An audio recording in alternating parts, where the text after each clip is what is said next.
Assalamualaikum warahmatullahi wabarakatuh.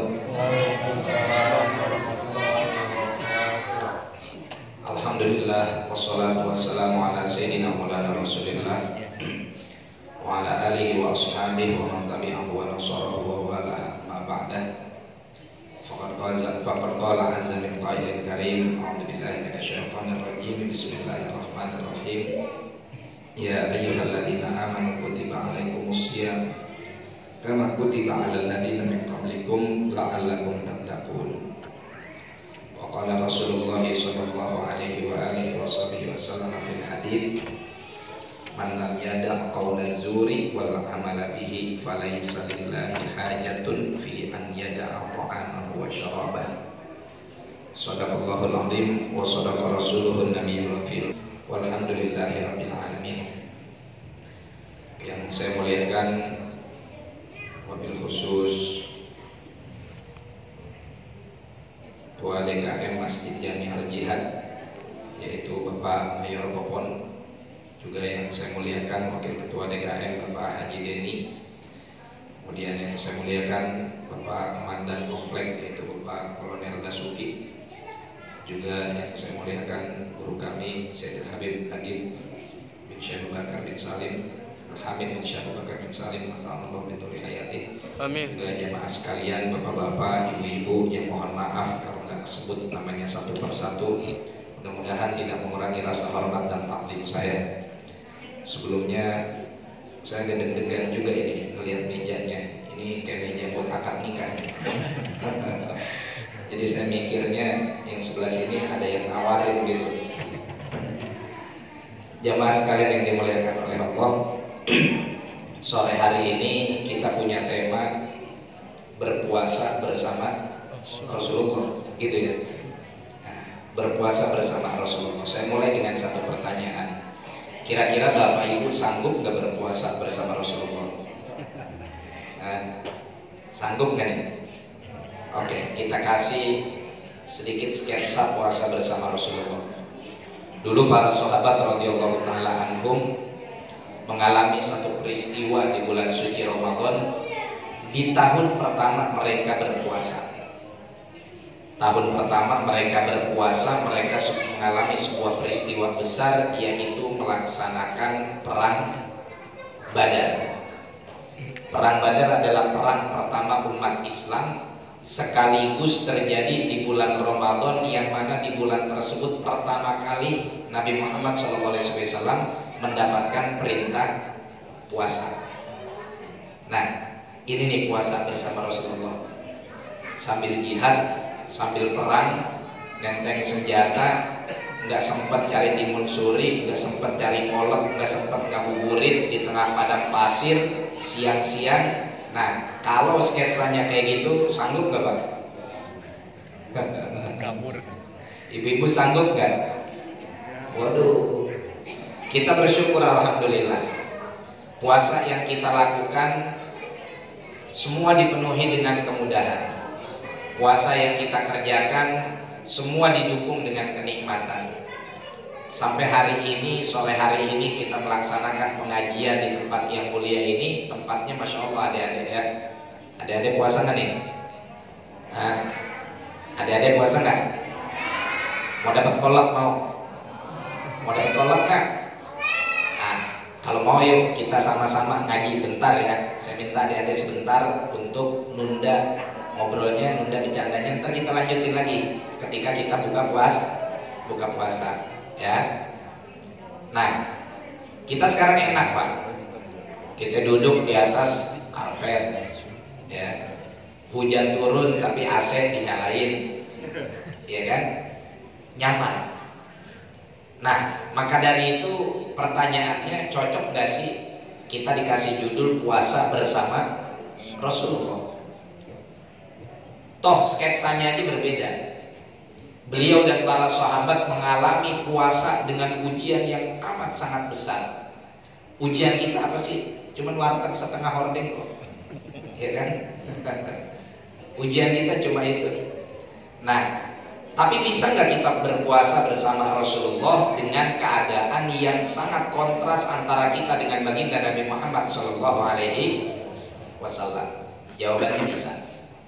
Meskipun secara zahir jasad baginda Nabi Muhammad Shallallahu Alaihi Wasallam sudah terkubur di kota Madinah Al-Munawwarah di dalam Hujrah Asy-Syarifah, tapi sesungguhnya keutamaan membersamai baginda Nabi Muhammad Shallallahu Alaihi Wasallam ini tidak terbatas ruang dan waktu.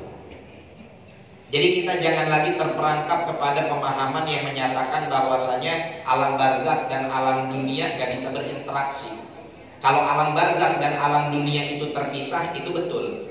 Karena bahasa barzakh pun diambil dari kata-kata pemisah. Marajal bahraini yaltaqiyani bainahuma barzakh la yabghiyan. Jadi ayat Al-Quran tersebut sedang bercerita tentang dua jenis laut. Yang satu airnya tawar, yang satu airnya asin. Dan ini air dari masing-masing laut tersebut nggak bercampur. Yang asin nggak nyebrang ke yang tawar nggak nyebrang yang ke asin. Demikian juga ikannya. Ikan yang ada di air tawar nggak hidup dan nggak nyebrang di air asin. Ikan yang ada di air asin nggak nyebrang dan hidup di air tawar. Seakan-akan di tengah-tengahnya ada barzakh. Apa itu barzakh? Pemisah, pembatas. Padahal kalau Bapak berenang ya dari air tawar tersebut ke yang air asin bisa, nggak bakal kejedot, ya nggak bakal mentok, nggak bakal kejedot terus balik lagi benjol gitu, nggak bisa Bapak tembus. Bainahuma barzakh. Jadi barzakh itu adalah pemisah. Sama alam ini dinamakan barzakh karena dia menjadi pemisah antara alam dunia dengan alam akhirat. Ya, alamnya beda, tapi interaksinya masih bisa. Ya, umumnya yang bisa berinteraksi yang di alam barzakh bisa tahu apa yang ada di alam dunia. Yang di alam dunia sedikit yang tahu tentang apa yang ada di alam barzakh. Bapak gak usah repot-repot mikirin hal itu, gak usah pusing-pusing mikirin hal itu, karena itu adalah bagian dari qudratullah, bagian dari kekuasaan Allah Subhanahu wa Ta'ala, yang kita manusia hanya diberikan pengetahuan yang terbatas. Toh di alam dunia saja yang kita beda daerah sekarang kita bisa saling melihat, ya kan? Mungkin bagi orang yang hidup di zaman dulu, video call itu adalah sesuatu yang mustahil.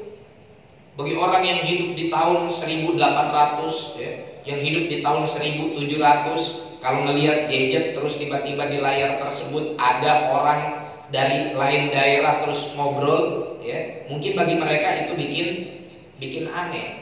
Tapi sekarang hal tersebut kita percaya. Kenapa? Karena sudah terbukti secara ilmiah, ya. Dan masih banyak rahasia-rahasia Allah Subhanahu wa Ta'ala yang Allah simpan, sehingga bagi kita perbedaan alam antara kita dengan Rasulullah SAW dalam hal ini, karena beliau sudah wafat, ya, secara zahirnya tubuhnya, ya, walaupun ruhnya masih menjawab salam kita dan keliling serta hadir di majelis-majelis yang disebutkan di dalamnya namanya sallallahu alaihi wasallam, maka itu bukan sesuatu yang mustahil. Artinya dari sini bisa kita ambil sebuah kesimpulan dan keyakinan bahwa kita bisa kok berpuasa bersama Rasulullah Sallallahu Alaihi Wasallam. Baik. Apakah sketsa dan adegannya harus disamak persiskan? Artinya Rasulullah SAW itu puasa di negeri yang panas. Berarti kalau kita pengen puasa bareng Rasulullah, kita harus ke negeri yang panas. Rasulullah berpuasa di rumah yang mana rumahnya berdiri di atas padang pasir. Terus kita besok kalau pengen puasa bersama Rasulullah, mesen pasir dari Cisauk, datang 3 truk, 2 truk ngurung rumah kita gitu. Nggak mesti gitu, Pak, ya. Bukan itu yang dipahami oleh para ulama tentang bagaimana bersama Rasulullah Shallallahu Alaihi Wasallam. Tapi yang dipahami oleh para ulama tentang bagaimana kita membersamai baginda Nabi. Yuk sama-sama kita dengarkan satu nasihat seorang arif billah, ya, seorang arif billah yang mudah-mudahan tahun besok bisa datang ke sini. Biasanya tiap tahun datang ke sini. Ini udah 3 tahun nggak datang. Sayyidina Habib Umar bin Muhammad bin Hafid pernah bilang, Bistish'arin niyabah tarjamatan tadhab ilalul a'mal wa bistish'arin niyabati dzauqan tadhab ilalul qulub. Apa maksud dari petuah beliau? Maksud dari petuah beliau begini.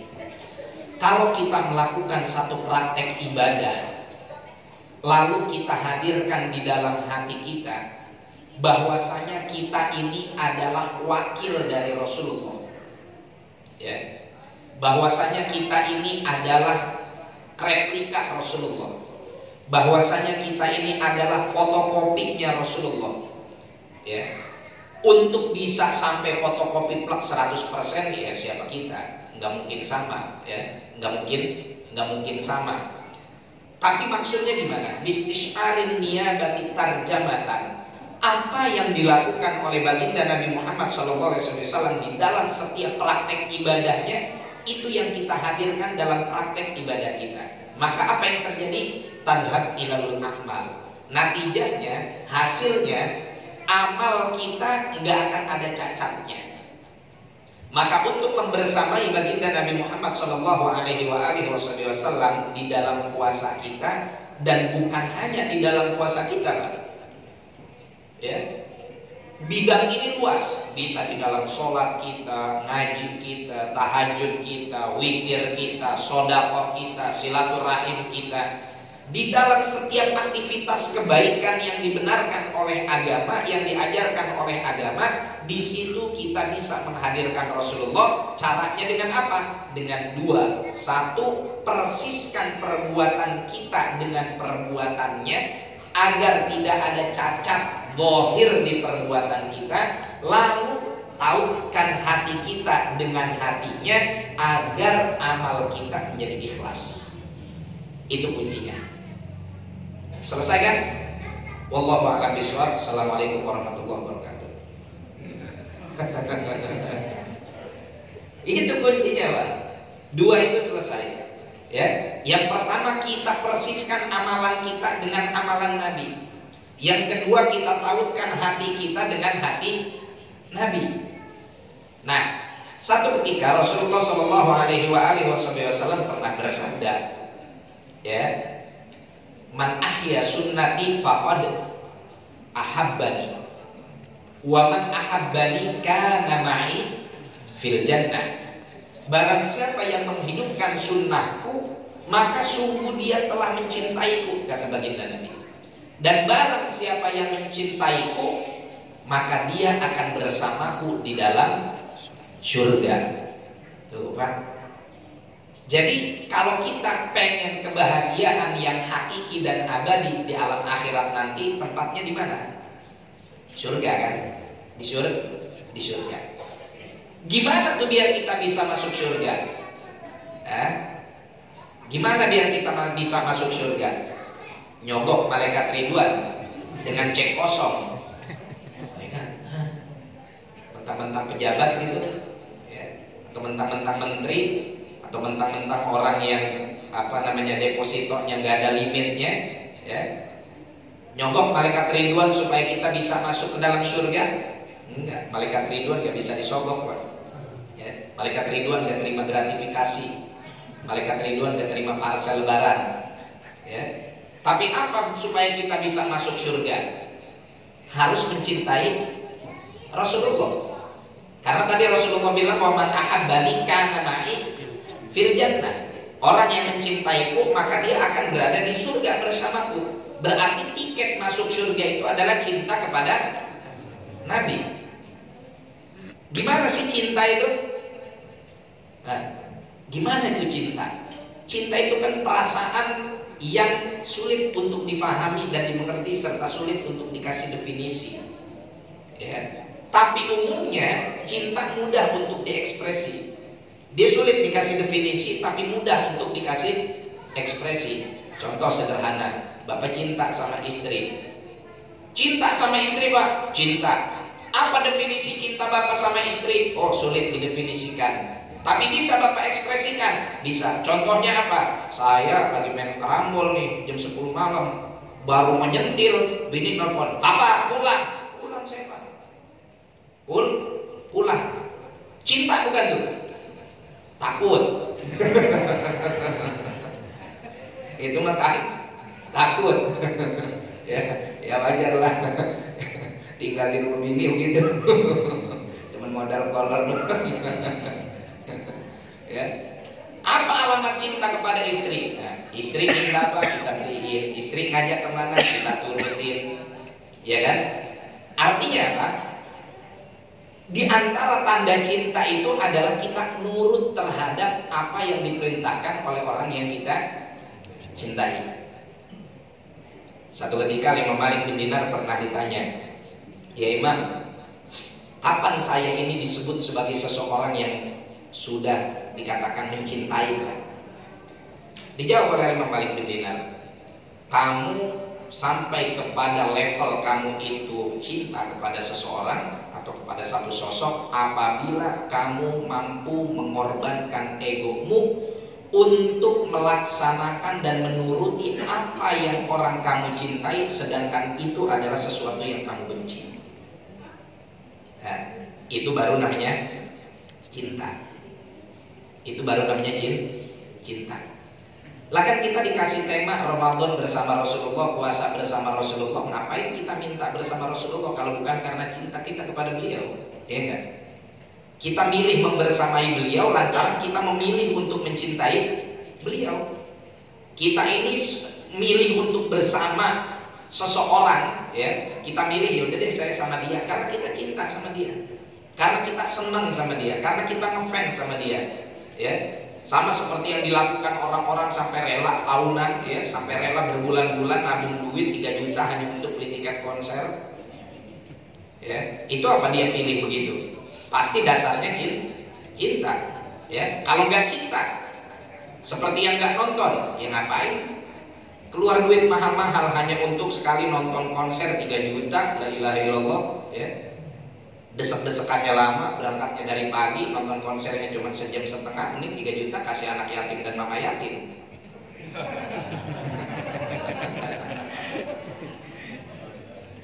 Nah, kalau beramal gitu Pak, sekali mendayung 2-3 pulau terlampaui, ya. Sekali keluarin dompet, 1-2 tangan, cium tangan. Nah, artinya kita milih membersamai Rasulullah karena kita cinta kepada Rasulullah Shallallahu Alaihi Wasallam. Allahumma ja'alna min ahli mahabbatih. Mudah-mudahan kita semua orang yang cinta kepada Rasulullah benar-benar, ya, bukan cinta dusta, bukan cinta bual, bukan cinta karena ada motif palsu. Nah, oke.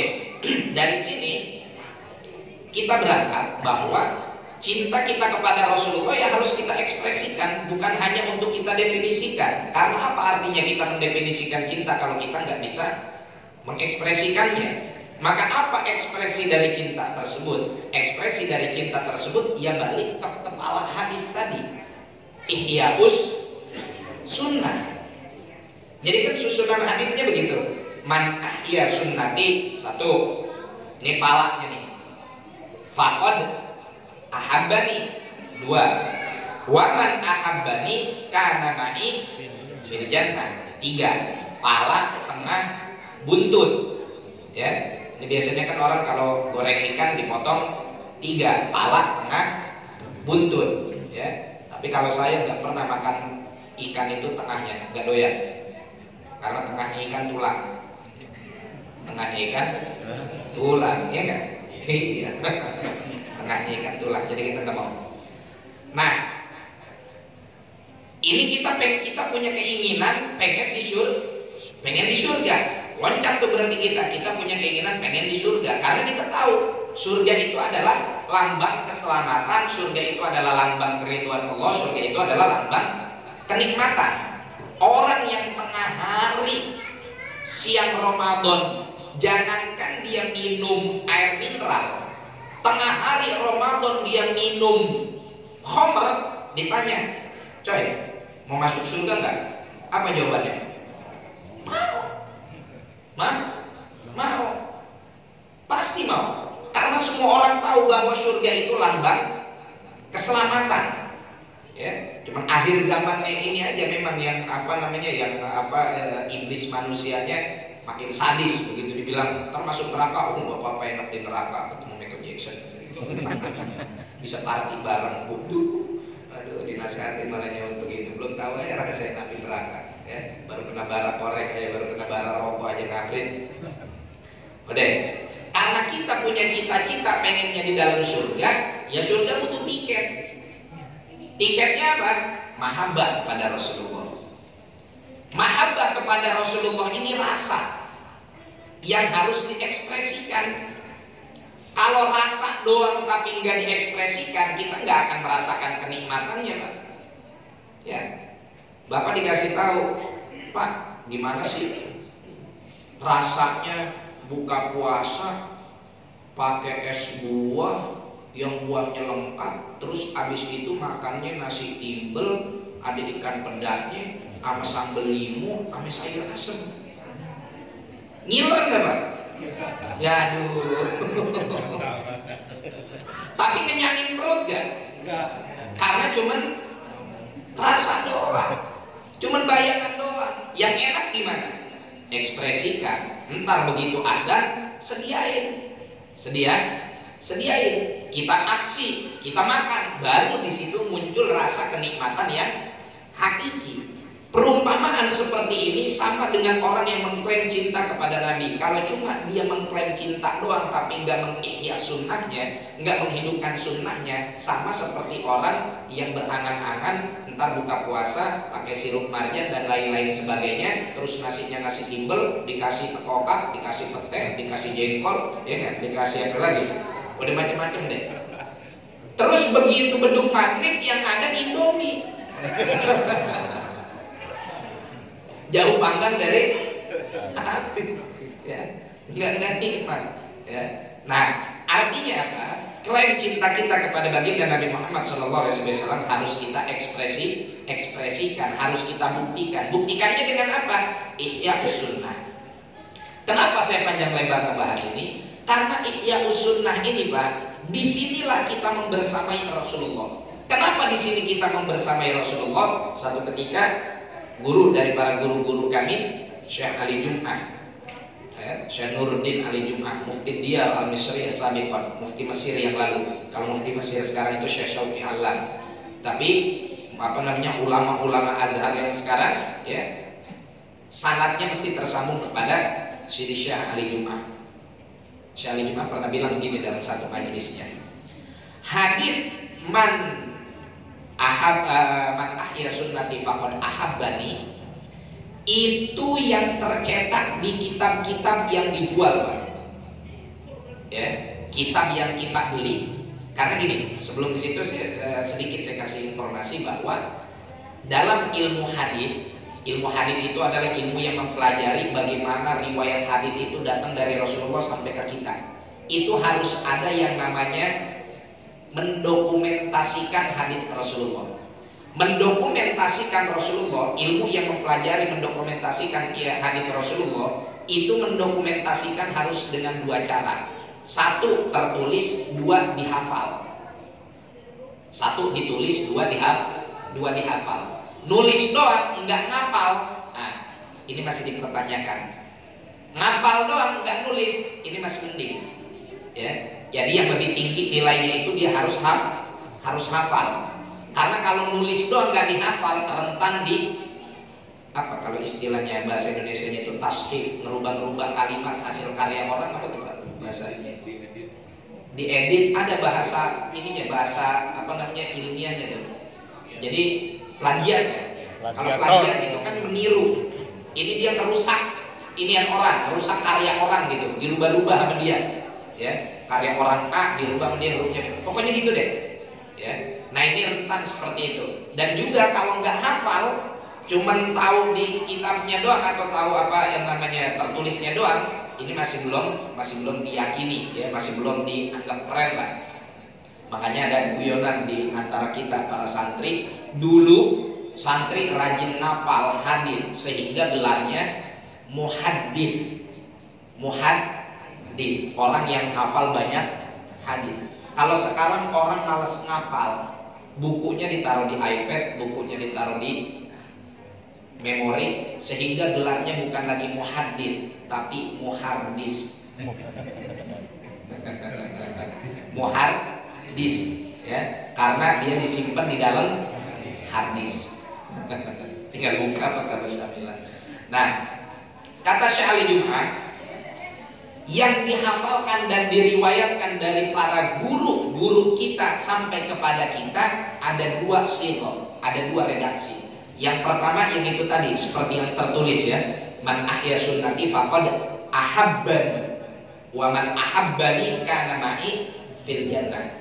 Tapi ada satu matan lagi yang persis seperti ini, cuma ditambahin titik. Apa itu? Man ahya sunnati faqad ahyani. Barang siapa yang menghidupkan sunnah-sunnahku, maka sesungguhnya dia telah menghidupkan aku. Ini kata kunci di dalam kita melaksanakan ibadah membersamai Rasulullah Sallallahu Alaihi Wasallam. Iya, jasadnya tetap terkubur di Hujrah Syarifah, tapi namanya, ruhnya, ajarannya, sunnah-sunnahnya hidup di dalam hati orang-orang yang menjalankan dan menghidupkan sunnah baginda Nabi Muhammad Sallallahu Alaihi Wasallam. Maka kesimpulan dari apa yang disampaikan oleh Sayyidil Habib Umar tadi di dalam petuahnya itu berangkat dari hadis ini. Sehingga kalau kita pengen dalam puasa ini membersamai Rasulullah, yuk kita lihat di list kita ini sudah sejauh mana puasa kita dalam menghidupkan sunnah Nabi. Dari hadis-hadis yang kita dengar dari para guru-guru kita pada saat kultum kuliah 7 menit atau pada saat kutil kuliah 3 menit ya. Atau pada saat gak jadi saya sebut ya. Intinya banyak hadis yang kita dapetin dari guru-guru kita tentang fadilah puasa, adab puasa, sunnah puasa. Itu dari yang kita tahu sejauh mana kita sudah mempraktekannya. Semakin kita mempraktekkan itu, maka semakin kita membersamai Rasulullah. Semakin kita jauh dari praktek-praktek tersebut, berarti kita semakin jauh dari Rasulullah Sallallahu Alaihi Wasallam. Jadi kata kuncinya adalah sejauh mana kita mengamalkan sunnah baginda Nabi Muhammad Sallallahu Alaihi Wasallam di dalam praktek puasa kita. Karena kalau hanya sekedar nahan lapar, sekedar nahan haus, sekedar nahan muasyarah bainal azwaj, hubungan suami istri, ini standar. Ini adalah perintah standar. Memang syarat dan rukun puasa, iya begitu. Tapi untuk sampai kepada derajat puasa yang Allah maksudkan dari ibadah puasa itu sebagai muttaqin adalah mereka-mereka yang di dalam puasanya benar-benar memperhatikan setiap jengkal irsyadat nabawiyah, setiap jengkal tuntunan baginda Nabi Muhammad Sallallahu Alaihi Wasallam. Nah, kita mulai dari yang paling sederhana. Ya, kita mulai dari yang paling sederhana. Ada akhlak zahir, ada akhlak batin, ada akhlak yang kita letakkan di cover kita, ada yang akhlak yang kita letakkan di bagian dalam kita. Oke. Contoh akhlak zahir.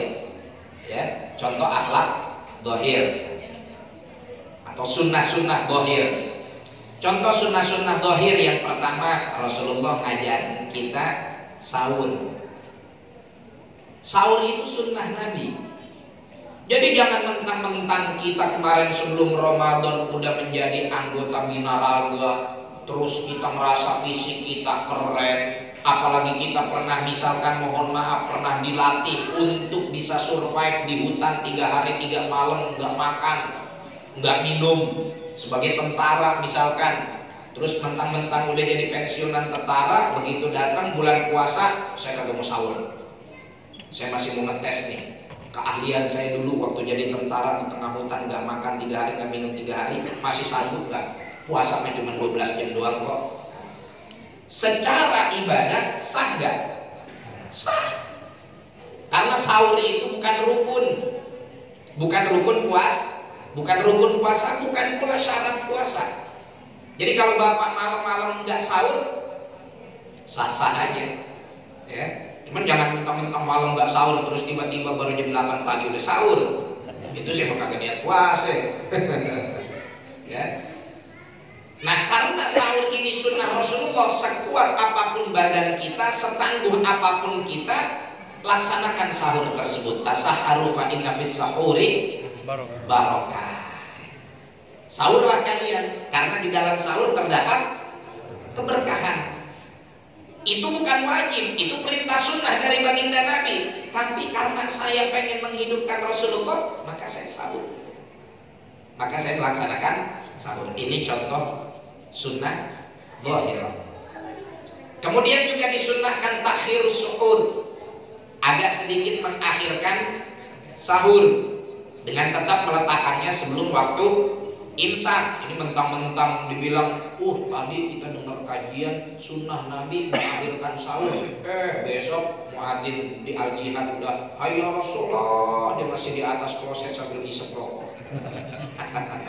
Pak, matiin rokoknya, belum terakhir ajan. Jadi katanya mulai puasa itu kalau muadzin udah selesai ada. Bukan Pak, mulai waktu puasa itu dengan terbitnya fajar shadiq, dengan terbitnya waktu subuh. Mau ada muadzin kek, mau kagak ada muadzin kek, Bapak tinggal di negeri di Eropa yang kagak ada muslimnya cuma Bapak sekeluarga, kagak ada yang ada di situ. Udah masuk waktu subuh, ya udah stop. Ya. Jangan mentang-mentang kagak dengar suara azan terus main ngunyah-ngunyah aja loh, ngunyah, tiba-tiba terbit matahari jadi puasa. Nah, ini juga termasuk dari sunnah dhahirah. Kemudian apa lagi? Sunnah dhahirah diantaranya adalah meninggalkan bersiwak.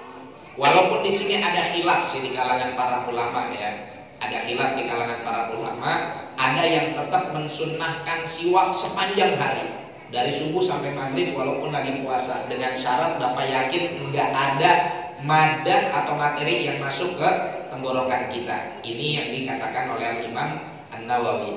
Tapi jumhur ulama Syafi'iyah memakruhkan siwak setelah zawal, setelah matahari tergelincir, waktu zuhur lah kira-kira. Ya, Waqtar Sadatun al-Ba'alawi, masyayikh kita dari kalangan Sadah al-Ba'alawi, dia menggabung dua pendapat ini.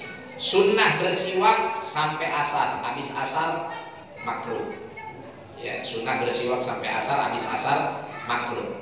Ya, terserah deh Bapak mau ngamalin yang mana, tapi yang penting niatin mengikuti sunnah Rasulullah SAW. Kemudian apalagi takjil, ini juga sunnah dhahirah. Ya. Sunnah dhahirah, tapi walaupun ini sunnah dhahirah, kalau Bapak niatin di dalam hati untuk meneladani baginda Nabi, maka Bapak naik, derajat Bapak tinggi. Ya, seringkali guru kita ngasih nasihat, rubbana ingin yaqdhan wa rubba mustaiqidin nawam. Berapa banyak orang yang tidur tapi sesungguhnya dia melek. Meleknya gimana? Melek ruhnya, melek batinnya. Ya, batinnya terus tinggi derajatnya di sisi Allah. Kenapa? Karena tidurnya pakai adab, tidurnya pakai akhlak, tidurnya pakai sunnah. Warubba mustaiqidin nawam. Berapa banyak orang yang matanya melotot, dia begadang, ya, sambil dengerin musik atau apa segala macam, dia melek, tapi hakikatnya hatinya tidur. Gara-gara apa? Gara-gara tidak melaksanakan sunnah-sunnah baginda Nabi. Nah, oke. Maghrib datang, sunnah dhahirah apa? Takjil, iftar.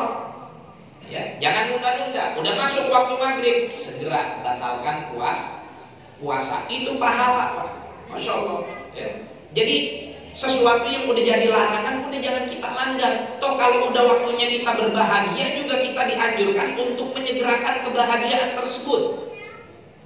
Kita dilarang nih siang untuk makan dan minum. Suruh tahan.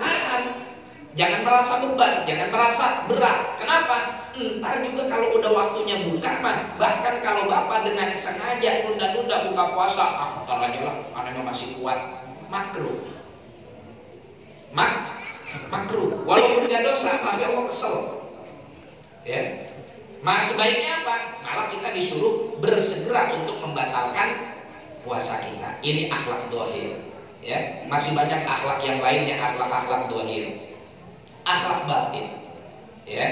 Yang mana ini juga sebetulnya jangan kita pisahin, Pak. Dhahir dan batin ini harus sama-sama kita mix, kita gabung, kita sertakan. Seperti yang tadi Sayyidina Umar bilang, bisnis'arin niyabati tarjamatan tadhab ilalul a'mal.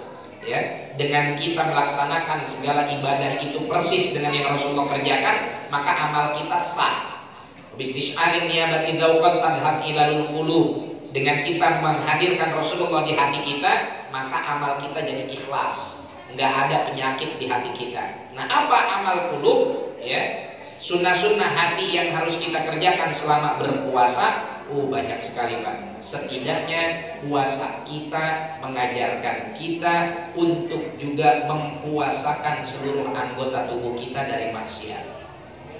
Kita puasain mata kita dari melihat yang haram. Kita puasain kuping kita dari mendengar yang haram. Kita puasain mulut kita dari melihat yang haram. Makanya ada seorang ahli tasawuf bikin syair indah. Apa kata beliau? Illam yakun fisam'i minni tasawunu wa fi basari ghaddun wa fi mantiqi samtu fahadhi idan min sawmi al-ju'u wa dhama'u fa in qultul yawma sumtu wa ma sumtu. Kalau seandainya dalam puasa ini pendengaran saya kagak jaga, pandangan saya kagak jaga, bacot saya kagak jaga dari yang haram maksudnya, maka apa? Fahadhi idan min sawmi, maka yang saya dapetin dari puasa saya al-ju'u wa dhama'u, hanya sekedar lapar dan hanya sekedar dahaga. Wa in qultu al-yauma, meskipun hari ini saya bilang sumtu, saya puasa, fama sumtu, hakikatnya saya tidak puasa. Jadi akhlak batin kita yang harus kita jaga demi membersamai Rasulullah SAW itu apa? Nah, udah kita jaga mulut kita dari ngomong yang kagak-kagak. Jangan marah, jangan dusta, jangan riba, jangan marah, jangan dusta, jangan gibah. Apalagi sambil nyiapin buka puasa. Sayang, udah mau garis finish, ya. Lagi nyiapin kotak, lagi nyiapin buka puasa. Itu siapa sih? Kayaknya baru ini dia hadir di masjid kita. Gara-gara ada buka bersama aja tuh dia hadir. Sebetulnya orangnya mau males ke masjid. 10 menit lagi Pak, mau adzan maghrib, ngomong kayak begitu, rontok amal. Na'udzubillah min dzalik. Karena kata Rasulullah SAW, man lam yada qaula zuri wal amala bihi falaysa lillahi hajatun fi an yada ta'amahu wa syarabah. Orang yang masih saja tidak mau meninggalkan dusta, bohong, gosip di saat dia berpuasa, maka Allah kagak butuh sama puasanya. Datang malaikat laporan, ya Allah ini puasa Bapak Anu, ya Allah ini puasa Ibu Fulana, ya Allah ini puasa Bapak Fulan. Dilihat oleh Allah amal puasanya, dilihat orangnya, ini puasanya puasa hari Minggu, di hari Minggu dia ngegibahin temennya, di hari Minggu dia ngegosipin orang, di hari Minggu dia bohong, dilempar tuh. Saya gak butuh. Na'udzubillah min sayang dari puasa kita. Nah, ini kalau kita pengen membersamai baginda Nabi Muhammad Sallallahu Alaihi Wasallam. Sederhana Pak ya. Sisanya tinggal bapak-bapak dan ibu-ibu sekalian digali lagi, dikaji lagi hadis-hadis atau adab-adab yang berkaitan dengan puasa, sunnah-sunnah yang berkaitan dengan puasa. Setelah itu kita jadiin list untuk kita latihan. Ya, untuk kita latihan. Dengan itu insya Allah kita senantiasa membersamai baginda Nabi Muhammad Sallallahu Alaihi Wasallam. Sebelum saya tutup, silakan jika ada pertanyaan. Fadhol.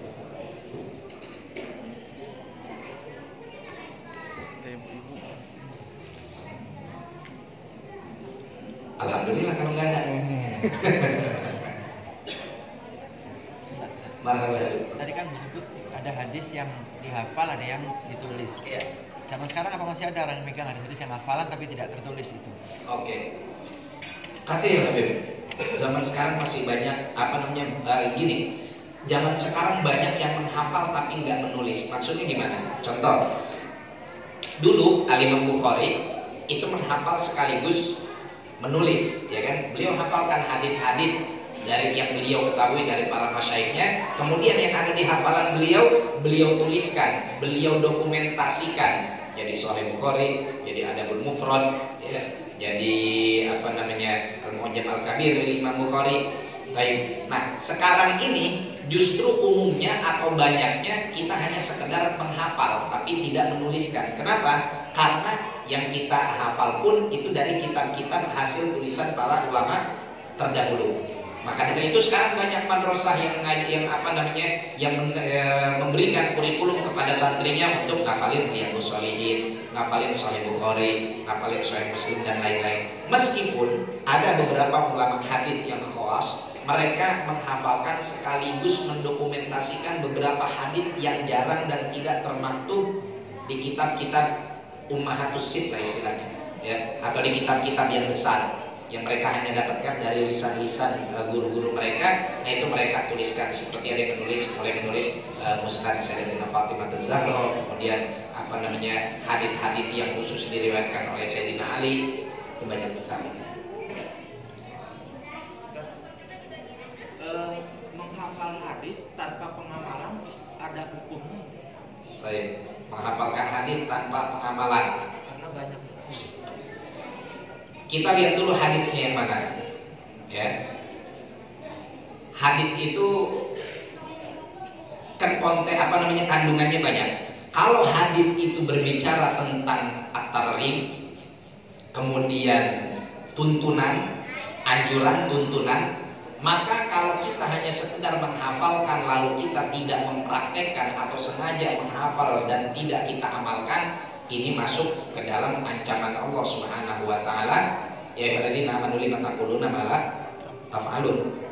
Ya, kabura maqtan indallahi an taqulu ma la taf'alun. Dia ngafalin doang tapi enggak ngamalin. Sehingga hadis-hadis yang berkaitan dengan petunjuk nabawi, ya, seperti misalkan tadi itu man lam yada qaula zur, atau misalkan hadis Rasulullah sallallahu alaihi wasallam man arada an yusatulahu fi rizqi wa sa'alahu fi umurihi falyasil rahimah, ya, nganjurin kita silaturahim, nganjurin kita berbuat baik. Nah, ini selain dihafalin tapi juga harus dipraktekkan.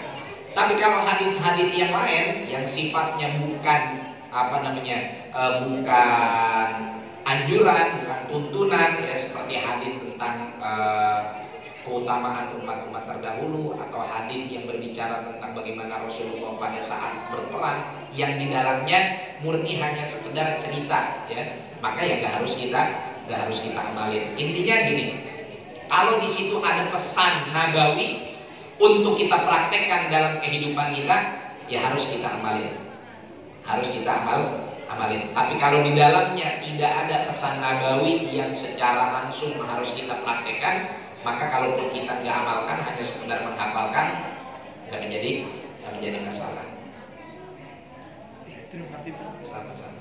Saya mohon maaf. Assalamualaikum warahmatullahi wabarakatuh.